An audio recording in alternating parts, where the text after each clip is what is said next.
Saya membawa mahar sandal cepat, tolong terima lamaran saya. Mas Faris, itu untuk aku.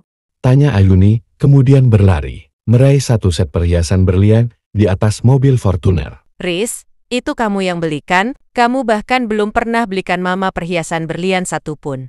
Bisik Sarah cemberut. Faris bergeming. Dia sok melihat barang mewah dan mahal yang tiada satupun tahu siapa pengirimnya. Mas, ini dari siapa dan untuk siapa? Tanya Pak Adit. Waduh, saya nggak tahu, Pak. Saya hanya diminta membawanya kemari. Benar kan? Alamatnya ini? Ia menyodorkan sebuah kwitansi. Iya, benar ini alamat rumah saya. Pasti ini dari Faris. Wah, saya memang tidak salah pilih. Belum menikah aja Roal bukan main. Kamu memang menantu idaman saya. Pak Adit menepuk pundak Faris. Faris tersenyum kecut. Ingin mengakui bukan dia yang membeli, tetapi malu. Namun, kepalang tanggung, karena sang pemilik barang tidak ada. Akhirnya dengan bangga dia mengakuinya. Iya, aku ingin memberi kejutan pada calon istriku. Bu Desi tersenyum kecil. Dia turut bahagia, tetapi hatinya tetap ada yang mengganjal. Menoleh ke jendela kamar Ulfa, anaknya terlihat murung. Memandangi Ayuni yang tersenyum lebar. Ia tahu, Ulfa bukanlah ini, melainkan meratapi nasibnya yang tidak seberuntung Ayuni. Pak Adit menepuk-nepuk atap mobil. Ya ampun, mobil mahal ini. Ayuni gak bakal kepanasan kalau kemana-mana. Setelah itu, ia membelai ranjang yang diperkirakan seharga belasan juta. Ini kartu akses apartemen. Ucap lelaki yang menurunkan barang tadi pada Pak Adit. Sarah melotot. Riz, uang dari mana? Ini miliaran. Jangan-jangan kamu korupsi atau kamu jual tanah warisan mama? Ma, Suara Faris bergetar. Dia tidak menduga, masih ada barang lain lagi. Ini semua dari Faris. Yun. Tanya Bu Indah. Iya, Bu, beruntung banget kan jadi aku? Ayuni melirik Fanie, anak gadis Bu Indah. Makanya, jadi cewek tuh, jangan mau diajak pacaran gak jelas. Apalagi cowoknya cuma penjaga toko. Lidahmu lebih tajam dari samurai. Belum tentu juga jadi nikah.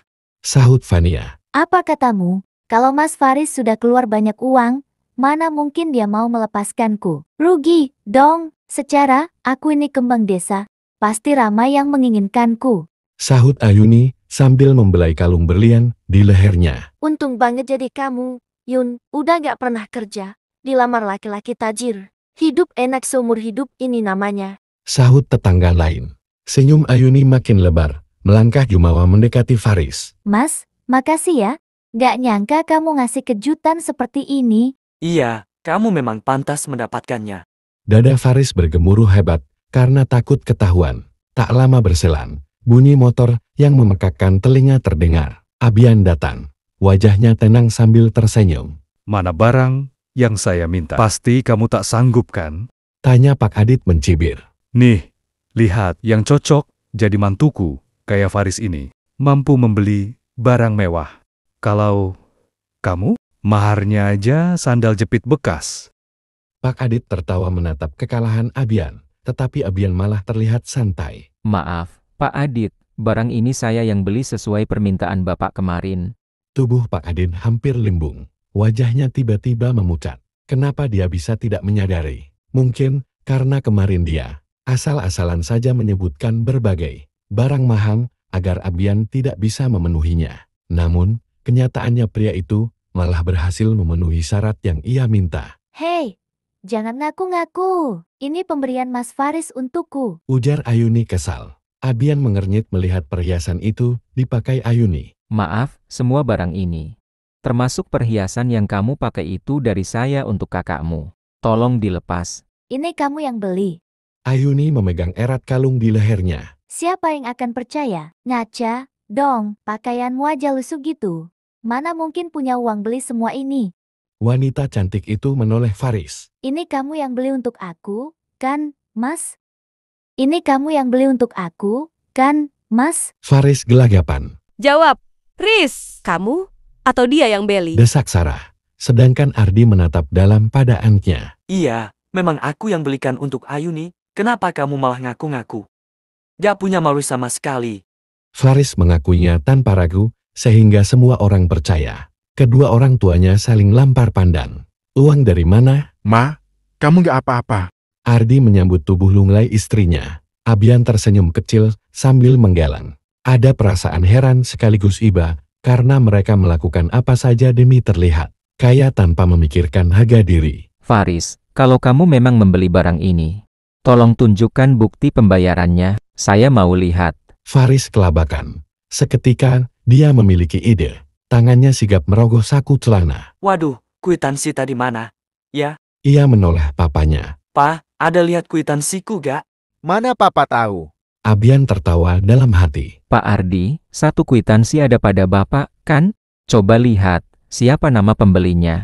Abian memberi ide. Faris seperti kebakaran jenggot saat Pak Ardi mulai membuka lipatan kwitansi. Dengan cepat dia merempas kwitansi tersebut. Pak, tidak perlu lagi dilihat.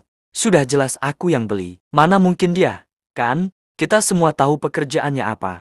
Saya masih punya kwitansi yang lain. Coba dilihat, Pak Ardi. Ujar Abian santai dan tenang memperlihatkan semua kwitansi yang tertulis namanya dan harga barangnya. Pada akhirnya, Pak Ardi kehilangan kesadaran, ambruk ke tanah. Hati Ulfah berbunga-bunga. Saat Bu Desi menceritakan, lalu memintanya menemui Abian. Dia senang bukan karena diberi barang mahal, tetapi karena perjuangan Abian membuatnya dia terharu. Namun, di balik itu, ada rasa gelisah. Bagaimana kalau ternyata ini hasil Mas Abian utang ke bos bengkan atau utang ke rentenir? Setiap bulan harus setor berapa? Ulfah menarik napas panjang. Dia bertekad, jika nanti mereka menikah, ia akan membantu setoran. Gajinya yang cukup besar mungkin bisa membantu.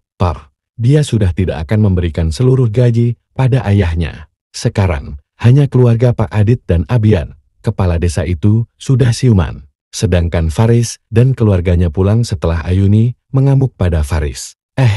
Abian memperbaiki posisi duduk demi mengurangi gugup. Baru kali ini, dia menyukai dan melamar wanita. Dan kebetulan wanitanya juga menerima. Kamu dapat uang dari mana, Abian? Kamu hanya montir di bengkel kecil. Kamu nyolong atau ngutang?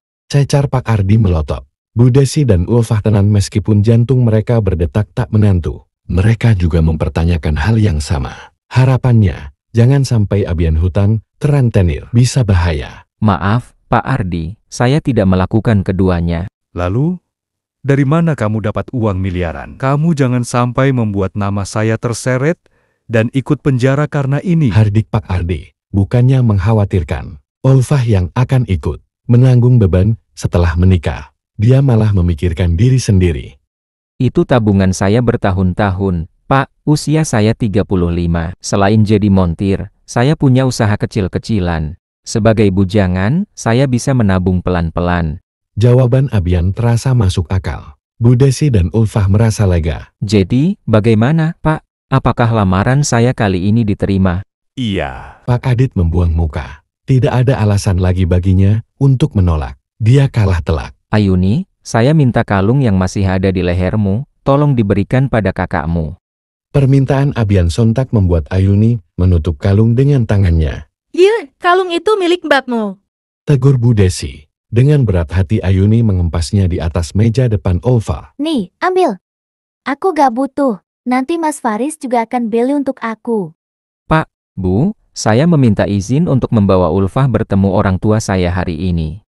Ulfah terperanjat. Dia senang, tetapi belum siap. Ada keraguan menyergap. Apakah orang tua Abian akan menerimanya?